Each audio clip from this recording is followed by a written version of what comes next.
All right, everybody. You try to hear me out on this one. Oh, hell no, I ain't saying it. And bring your ass back over. You're going to hear what I got to say. Now, look. As far as Everybody Hates Chris. Everybody know the sitcom, right? Everybody Hates Chris was not a comedy. I'm going to tell you why. I really want y'all to think about a few things, right? I want you to think about Chris's life, how he kept getting in trouble all the time, and what was the real reason behind him getting in trouble. See, here's the reality situation. As a young man, as the oldest of the household, they always kept asking him to babysit. You know, I remember there was one episode where he got kicked out for, because he got tired of being the only person that was doing the dishes. Like Drew and Tanya were able to, whatever kids they be, but that's beside the point. So all of this, and I remember there was one episode where, I think it was, I don't know if it was a Kwanzaa or Christmas episode or whatever the case may be, but at the same time, Drew and Tanya got presents and Chris did not, right? Now, we all know Chris's story, right? Getting bullied by Caruso, his racism at his school, being pretty much the only black kid at his high school. And we got to talk about the family. Talk about Rochelle. I'm not going to lie to you. Am I going to go as far as to say that Rochelle was a bad mother? I have to leave it up to y'all to judge. But what I will say is, at times, I feel like she was so unnecessarily hard on him, right? Because, number one, to replace that amount of responsibility, it doesn't matter that he's the oldest child. He's still a child. He's still a young man who has to go out and experience things in this world.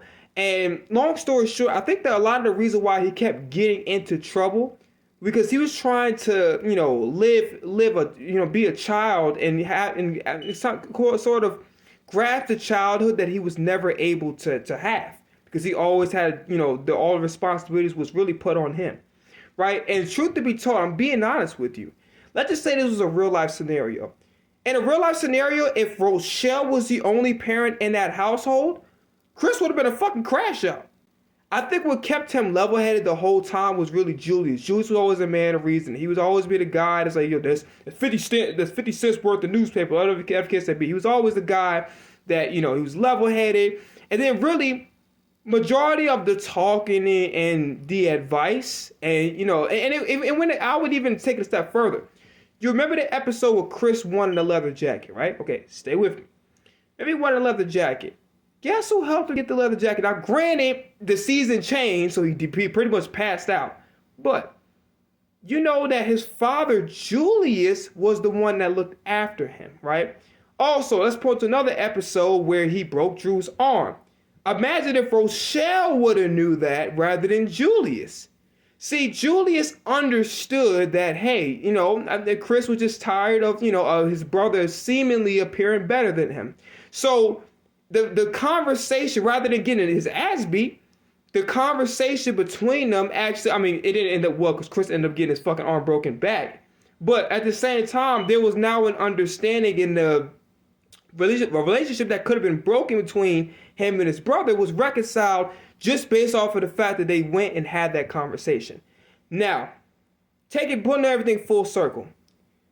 If you really pay attention to the end of the whole series, whatever the case may be, Chris wasn't really going anywhere in his life. He didn't really have a sense of direction. It's not like he was just particularly really smart.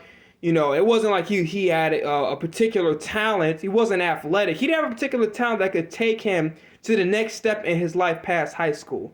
And to be honest with you, he just really didn't have a lot of sympathy. You know what I'm saying? It was like a lot of responsibility. And again, you know why he kept sneaking out of the house all the time? He kept sneaking out with Tosh and all these things because he was trying to grab the childhood that he did not, he wasn't able to have because all these adult responsibilities was put on this young child.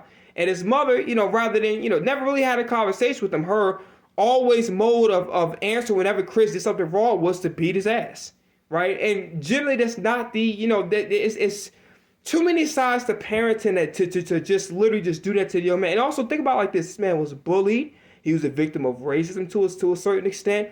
And I think none of those things, he didn't really get a lot of sympathy from a lot of people on that show outside of his father, Julius. So it's just a thought that I had. I just wanted to have a conversation about it. Y'all let me know in the comments what y'all think, all right? Peace.